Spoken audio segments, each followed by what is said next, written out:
ঢাকার ব্যস্ত শহর, উঁচু উঁচু বিল্ডিং, সারাদিনের যানজট, হর্নের শব্দ আর মানুষের অবিরাম দৌড়ঝাঁপ। এই শহরেই থাকে ১৩ বছর বয়সী এক কিশোর। নাম তার আরিব। অষ্টম শ্রেণীতে পড়ে সে স্বপ্ন দেখে একদিন বড় কিছু করবে, পরিবারের মুখ উজ্জ্বল করবে। কিন্তু তার একটি বড় দুর্বলতা ছিল, সে কখনো চুপ থাকতে পারত না। স্কুলে কেউ কিছু বললেই সে তর্কে জড়িয়ে পড়ত।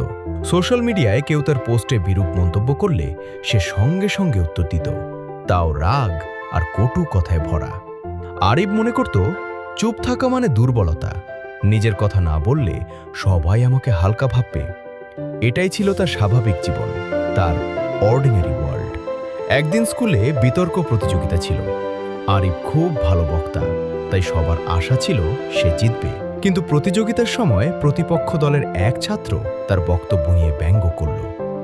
আরিব নিজেকে সামলাতে পারল না। সে বিষয়ের বাইরে গিয়ে ব্যক্তিগত আক্রমণ শুরু করল। হল রুমে ফিস ফাঁস শুরু হলো। বিচারকরা ভ্রু কুঁচকালেন।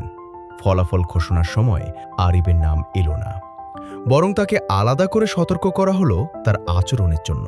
সেদিন বাসায় ফিরে সে ভীষণ হতাশ। মনে হলো সবাই তার বিরুদ্ধে। সে ভাবল, আমি তো ভুল কিছু বলিনি, আমাকে অপমান করলে চুপ থাকবো কেন? এটাই ছিল তার জীবনের কল টু অ্যাডভেঞ্চার, একটি নতুন শিক্ষা গ্রহণের আহ্বান। পরদিন তাদের ক্লাস শিক্ষক রাশেদ স্যার তাকে ডাকলেন। স্যার খুব শান্ত স্বভাবের মানুষ, পুরো স্কুলে তার সম্মান অনেক। আরিব ভেবেছিল স্যার বকাবকি করবেন, কিন্তু স্যার শুধু হাসলেন। আরিব, স্যার বললেন, তুমি খুব মেধাবী, কিন্তু তোমার একটা সমস্যা আছে। তুমি সব কথার উত্তর দিতে চাও। কখনো ভেবেছ সব উত্তর দেওয়া দরকার হয় না? আরিব চুপ করে রইল। স্যার জানালার দিকে তাকিয়ে বললেন, এই শহরটা দেখো, কত শব্দ, কিন্তু আকাশ কি কোনো উত্তর দেয়? নদী কি কোনো তর্ক করে?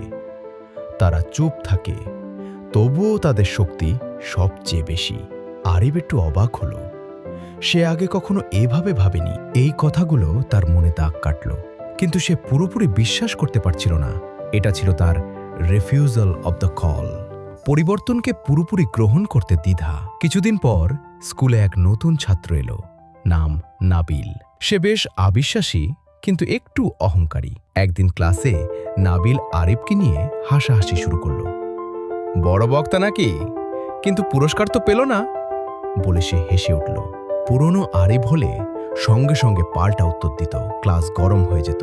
কিন্তু সেই মুহূর্তে রাশেদ স্যারের কথা তার কানে ভেসে উঠল। সব উত্তর দেওয়া দরকার হয় না। তার ভেতরে যুদ্ধ শুরু হলো। একদিকে রাগ, অন্যদিকে ধৈর্য। সে মুঠো করে ধরল ডেস্কের কিনারা। কয়েক সেকেন্ড চুপ করে রইল, তারপর শুধু মৃদু হাসল। এটাই ছিল আরিবের ক্রসিং দ্য থ্রেশহোল্ড, নতুন পথে প্রথম পদক্ষেপ। সোশ্যাল মিডিয়ায় কেউ বাজে মন্তব্য করলে সে আর উত্তর দিত না। বন্ধুরা মাঝে মাঝে বলতো, কিরে এত চুপচাপ কেন? সে শুধু বলতো, সব কথার জবাব দিতে নেই। কিন্তু চুপ থাকা সহজ ছিল না। ভেতরে ভেতরে সে কষ্ট পেত। মনে হতো সে দুর্বল হয়ে যাচ্ছে। একদিন স্কুলে কয়েকজন বন্ধু ইচ্ছে করে তাকে নিয়ে মজা করছিল। সে বাড়ি ফিরে কেঁদে ফেলল। মনে হলো, আমি কি ভুল করছি? এটাই ছিল তার অর্ডিয়াল, সবচেয়ে বড় পরীক্ষা। পরদিন সে আবার রাশেদ স্যারের কাছে গেল, সব খুলে বলল। স্যার শান্ত গলায় বললেন, চুপ থাকা মানে সব সহ্য করা নয়। চুপ থাকা মানে নিজেকে শক্ত রাখা। অন্যায় হলে অবশ্যই কথা বলবে, কিন্তু অহংকারের জন্য নয়, রাগের জন্য নয়। এই কথাগুলো তাকে নতুন শক্তি দিল। সে বুঝল, চুপ থাকা মানে ভীরুতা নয়, বরং আত্মসংযম। কয়েক মাস পর আবার বিতর্ক প্রতিযোগিতা এলো। এবার আরিবও প্রস্তুত ছিল। প্রতিযোগিতার সময় আবারও এক প্রতিপক্ষ তাকে উস্কানি দিল, কিন্তু এবার সে বিষয়েই সীমাবদ্ধ থাকল। ব্যক্তিগত আক্রমণ এলো, কিন্তু সে নীরব রইল। তার কণ্ঠ ছিল দৃঢ়, যুক্তি ছিল পরিষ্কার, আর মন ছিল শান্ত। ফলাফল ঘোষণার সময় তার নাম প্রথমে উচ্চারিত হল। পুরো হলরুম করতালিতে ভরে উঠল। নাবিলও হাততালি দিল। পরে এসে বলল, তুই অনেক বদলে গেছিস, এখন তোকে হারানো কঠিন। আরিফ মৃদু হাসল। সে জানত এই জয় শুধু ট্রফির নয়, এটা নিজের ওপর জয়। এটাই ছিল তার রিওয়ার্ড এবং রিটার্ন, পরিবর্তিত মানুষ হিসেবে নিজের জগতে ফিরে আসা। সে স্কুলের স্টুডেন্ট কাউন্সিলের সদস্য হল। বন্ধুরা কোনো সমস্যায় পড়লে তার কাছে আসত, কারণ তারা জানত আরিফ অযথা কথা বাড়ায় না। একদিন বাসায় ছোট বোন ভুল করে তার প্রিয় বই ছিঁড়ে ফেলল। আগে হলে সে রেগে যেত, এবার সে চুপ করে বইটা তুলে নিল, বোনের মাথায় হাত রেখে বলল, কিছু না, ঠিক হয়ে যাবে।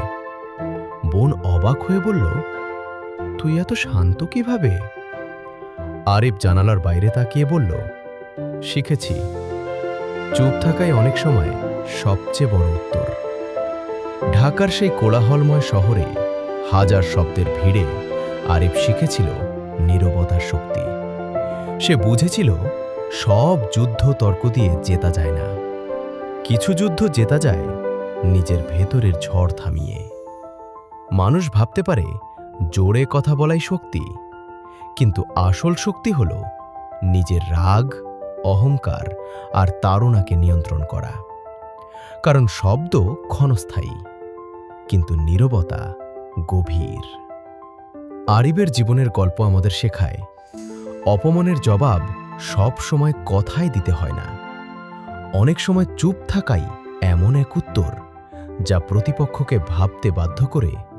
নৈতিক শিক্ষা, নীরবতাই অনেক সময় সবচেয়ে শক্তিশালী ও শ্রেষ্ঠ উত্তর।